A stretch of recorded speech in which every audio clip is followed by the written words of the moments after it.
Assalamualaikum warahmatullahi wabarakatuh. A'udzubillahi minasyaitonir rajim. Ya ayyuhalladzina amanu taqullaha haqqa tuqatih wa la tamutunna illa wa antum muslimun. Wahai orang-orang yang beriman, bertakwalah kepada Allah dengan sebenar-benarnya bertakwa, dan janganlah kalian mati melainkan dalam keadaan beragama Islam. Sahabat-sahabatku yang kucintai karena Allah, keluargaku yang berbahagia. Bulan Ramadan adalah bulan di mana Allah mengampuni seluruh dosa-dosa kita.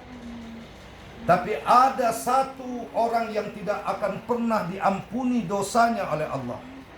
Siapa di antaranya? Orang-orang yang durhaka kepada kedua orang tuanya. Pada malam hari ini saya ingin mengangkat sebuah cerita dari pengalaman pribadi yang ditulis seseorang yang bernama Babe Jamil. Kisah ini terjadi pada tahun 2003 dengan judul Akibat Mencuri Uang Rp150.000. Sahabat-sahabatku yang berbahagia, di tahun 2003 itu, kata beliau, istrinya punya penyakit, tidak bisa tidur. 3 hari 3 malam usaha sudah dilakukan, istrinya sudah dibelai, sudah diusap, tetapi matanya belum juga bisa terpejam. Akhirnya dibawalah ke rumah sakit. Sesampainya di rumah sakit yang pertama disebut oleh beliau Rumah Sakit Az-Zahra. Dokter tidak tahu apa penyakitnya. Lalu dipindahkanlah ke Rumah Sakit Harapan Kita Jakarta. Dengan biaya saat itu satu malam di ruangan ICU 2,5 juta. 3 minggu lamanya di sana. Tapi penyakitnya belum juga diketahui oleh dokter. Semakin hari aku semakin hibah melihat istriku. Tubuhnya tanpa pakaian, selang, kabel, seluruh badannya. Lalu tiba-tiba suatu hari dokter menemuinya. Dia berkata, "Pak Jamil, ya, kami mohon izin untuk mengganti obat istri Bapak." Saya terkejut, "Wahai dokter, kenapa selama ini tidak ada tuan dokter minta izin kepada saya, tapi sekarang kenapa minta izin kepada saya?"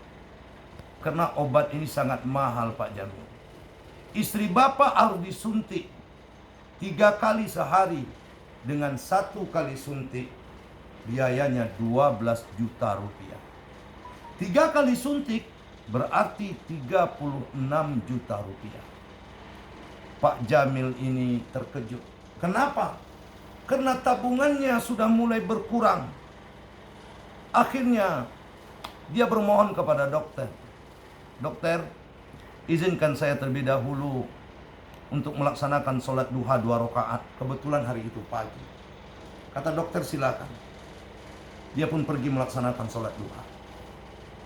Sahabat-sahabatku, anak-anakku, selesai sholat duha, Pak Jamil ini berdoa, "Duhai Allah, maksiat apa yang telah kulakukan, dosa apa yang telah kubuat, sehingga istriku sampai hari ini tidak tahu penyakitnya. Engkaulah zat yang maha penyembuh. Engkaulah zat yang maha pengampun. Kalaulah sakit istriku ini kena dosa-dosaku, ya Allah, aku mohon ampun kepadamu. Tolong sembuhkan istriku." Pada saat berdoa seperti itu, tiba-tiba Pak Jamil ini teringat dengan ibunya, dan teringat kisahnya berpuluh-puluh tahun yang lalu. Apa itu? Mengambil uang ibunya sebesar 150.000 rupiah. Di mana pada saat itu uang sekolah, bahasa kitanya SPP, sudah dibelanjakan oleh beliau. Maklumlah jahatnya anak-anak. Gurunya setiap hari meminta dia katakan nanti, dia katakan besok, dia katakan lusa. Lalu ketika pulang sekolah dia bertemu ibunya dan dia melihat di bawah bantal itu ada uang 150, lalu dia ambil. Teringat dia dengan perbuatan itu, lalu dia telepon ibunya. Assalamualaikum ibu. Waalaikumsalam. Ibunya saat itu berada di Lampung. Ibu, apa kabarmu? Alhamdulillah baik nak. Istrimu bagaimana? Sudah sembuh? Belum ibu. Bahkan dokter belum tahu apa penyakitnya. Setelah berbincang lalu aku bertanya, ibu, masih ingatkah ibu peristiwa berpuluh-puluh tahun yang lalu ketika ibu pernah kehilangan uang 150.000 rupiah? Dari kejauhan ibunya langsung meninggikan suaranya. Oh nak, peristiwa itu tak akan pernah ibu lupakan. Dan ibu tidak akan pernah memaafkan orang yang mencuri uang itu. Karena uang itu adalah uang untuk membayar hutang. Dikarenakan uang itu hilang, ibu dihina, ibu dicaci. Apalagi kau tahu nak, ayahmu guru mengaji di kampung kita. Saat itu ibu tidak tahu nak, kemana ibu letakkan muka ibu ini. Makanya sampai ibu mati pun orang yang mencuri uang itu tidak akan pernah ibu maafkan.